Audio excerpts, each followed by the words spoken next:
let's do this. Oh hell, internet. So Kanye West is in the news right now, eh? Let me start with two completely unambiguous statements. First, whoever you are watching this, I hope your life gets better. And I mean safer, richer, and happier in every way that you want it to, as long as that does not impact on the same ability for everyone else.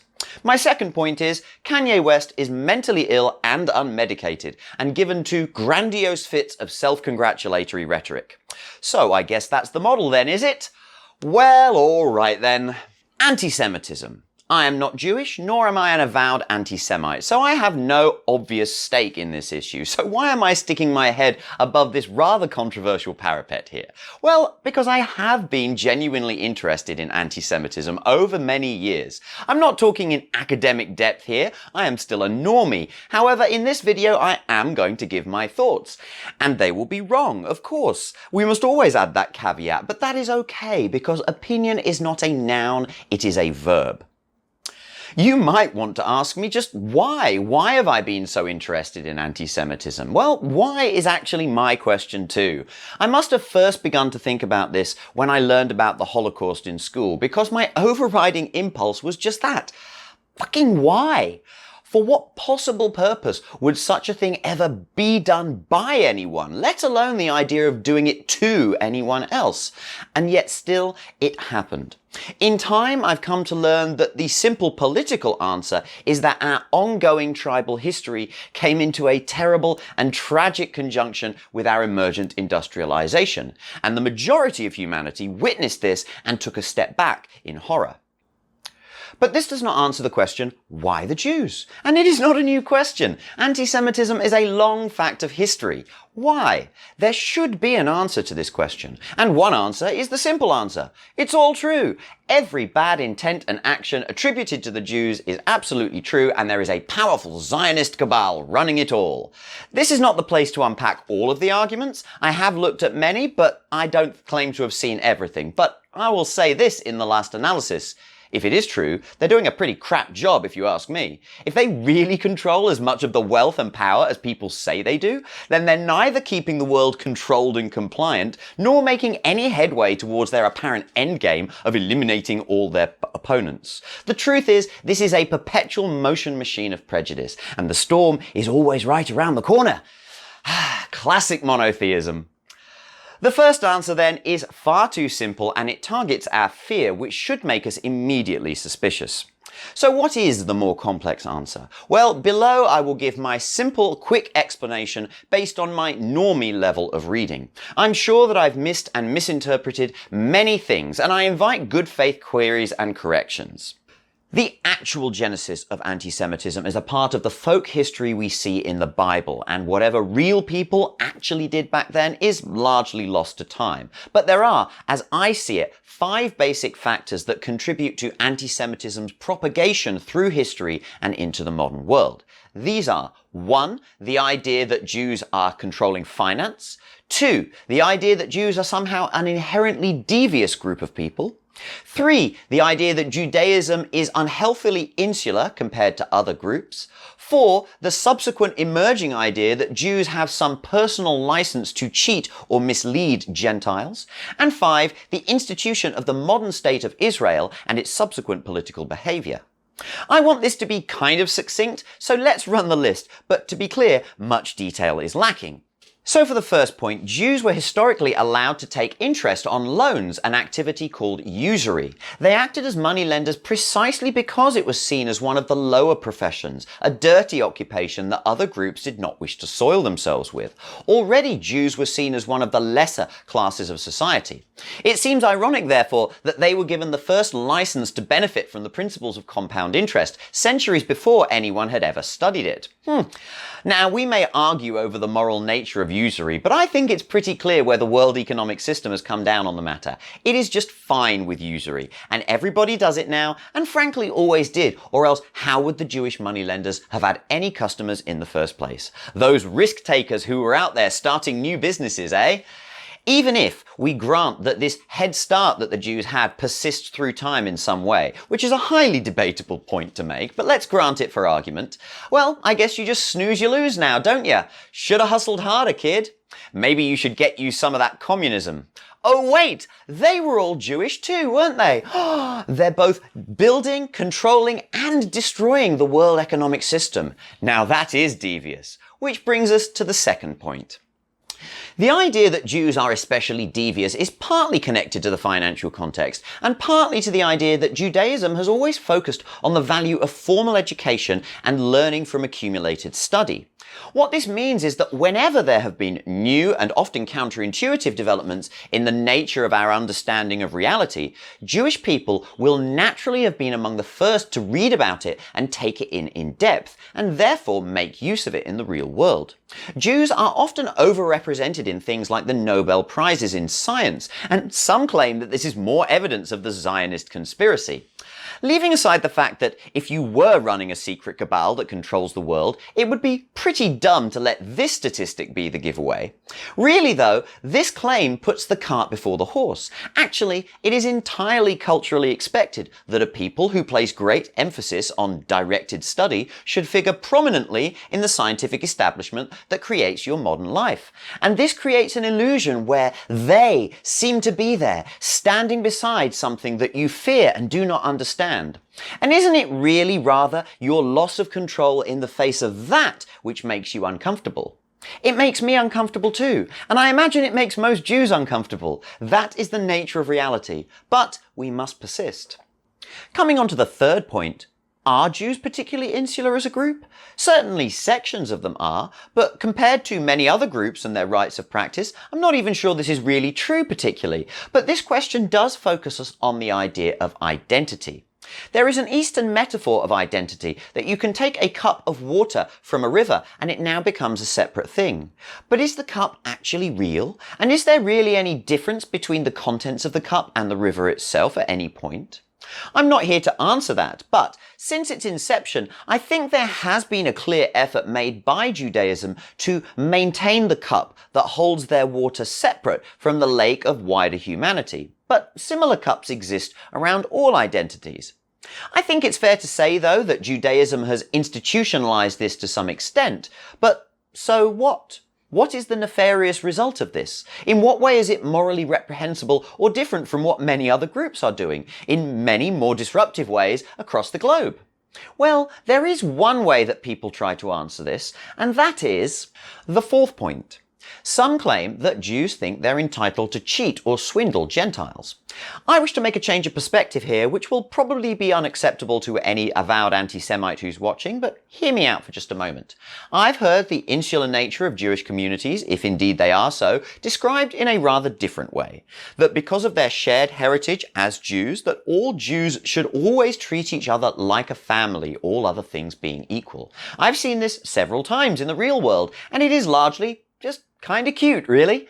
We all experience loss of community coming along with this state of modernity. We all struggle to find ways to connect with other people. And this seems like as good a way as any to do that if you do happen to be attached to a millennia-old book as the basis for your identity.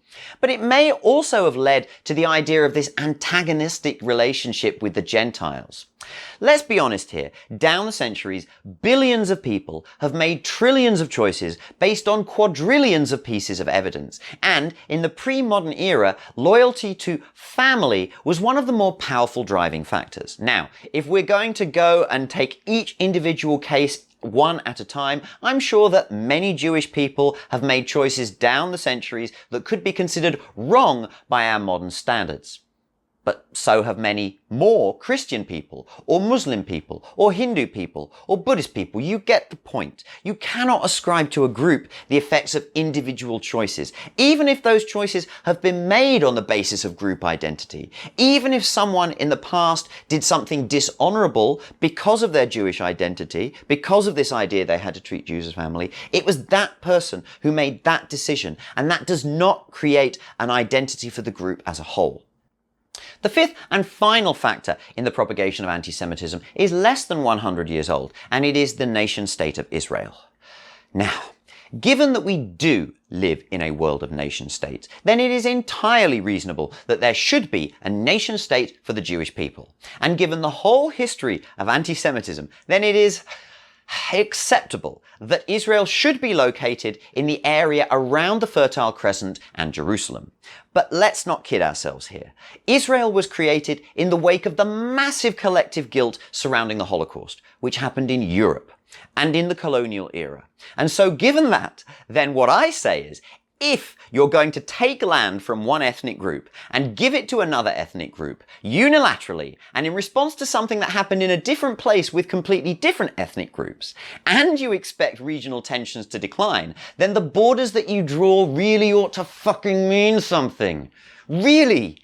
Yes, Israel has been attacked since then, and it fought and won, and it should be defended and protected and allowed to prosper given that it has been instituted in that place. But their expansionism is just not acceptable. And let's not forget, it is a cast iron fact that much of the US support for Israel comes not from any respect for the Jewish people per se, but from people who call themselves Christian and are literally expecting, nay, drooling over the fact that this is some harbinger of the biblical end times and the war against the adversary to come.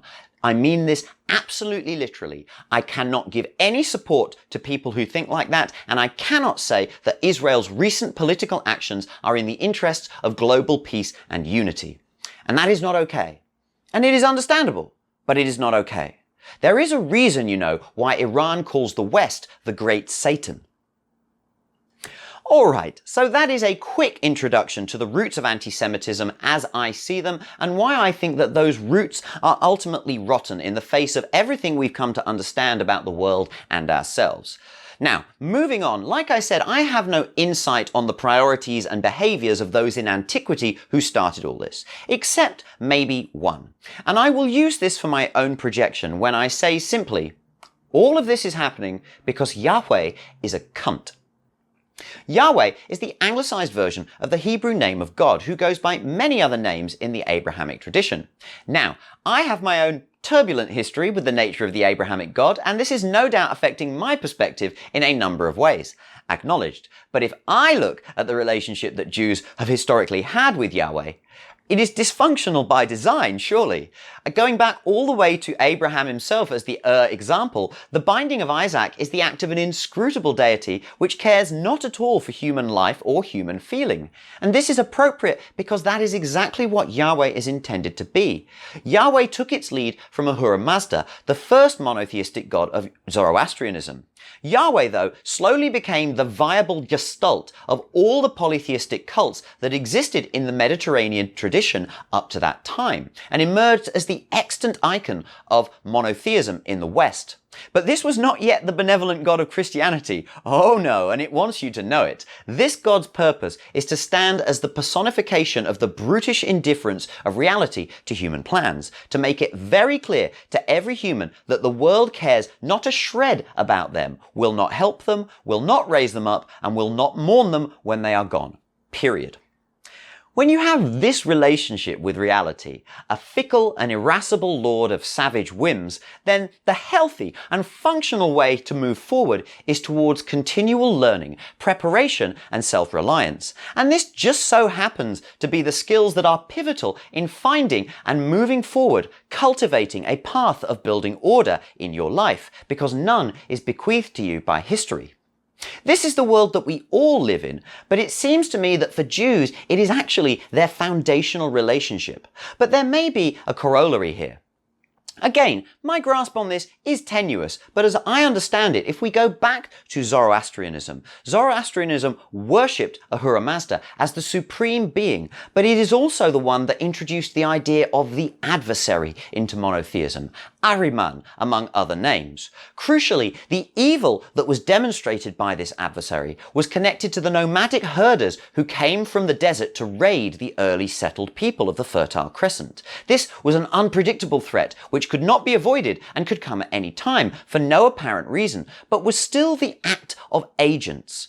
This is the earliest paradox in monotheism, and it has never been resolved, the problem of evil. God is supreme, and yet there is always this adversary opposing them. And despite the supremacy of God, bad things that are done by the adversary keep happening.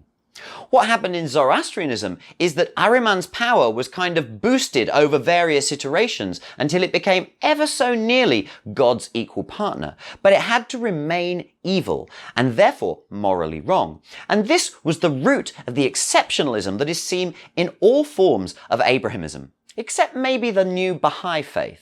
Toss in a dash of Platonic idealism and presto, a fine dish of monotheism with a creamy deontology sauce and a garnish of persecution complex. Whoa, whoa, whoa, whoa. Now, persecution complex, that sounds like victim blaming, am I right? Yes, and it kind of is, I'll be honest. Now, this is as far as I go, and maybe I go too far. Like I say, don't worry, I know I'm wrong about a lot of this, but let me say first, this applies to all monotheistic religions, not just the ones who it turns out were genuinely persecuted. Christianity and Islam found ways to dilute the abusive nature of the relationship, and they found political power at the same time. But the same tendencies towards self-persecution are there in those traditions too. Judaism, though, had no such defenses. Yahweh will always test you, always force you to question yourself and your decisions, and always pull the rug out from under you just when you're starting to become certain, and then tell you it was your fault. Yahweh is the very model of an abusive or controlling partner or parent, a person who wants us to submit all of our hopes and dreams to their unreliable control, someone from whom every one of us should run screaming in our personal lives. But, as a human, standing before existence itself, this fact is undeniable, and you might be led to ask, do I deserve this? And you will not receive an answer. So, is Yahweh really a cunt? Yes? No? Maybe? Who can say? Yahweh is a source of pain, but also maybe a source of great strength, a source of uncertainty, but perhaps also a deep existential self-assurance. How can we possibly make sense of this? Maybe by recognizing that the real paradox of monotheism is this, that monotheism's great success is born out of its misunderstanding, that there never was an adversary, and that in fact that's because there never was a God. Wrapping up, what else should I say? Well, for all my grandiose rhetoric, I stand as ignorant as anyone else in the face of all this. The world is a fucking mess of different people with different groups and different biases and different agendas. Newsflash, but you can find shitty people in all walks of life, and that's the complicated world you live in. Sorry, you have to treat every person as a person and work out for yourself if their intentions are good or not. As my mother used to say, you have to use the brain God gave you.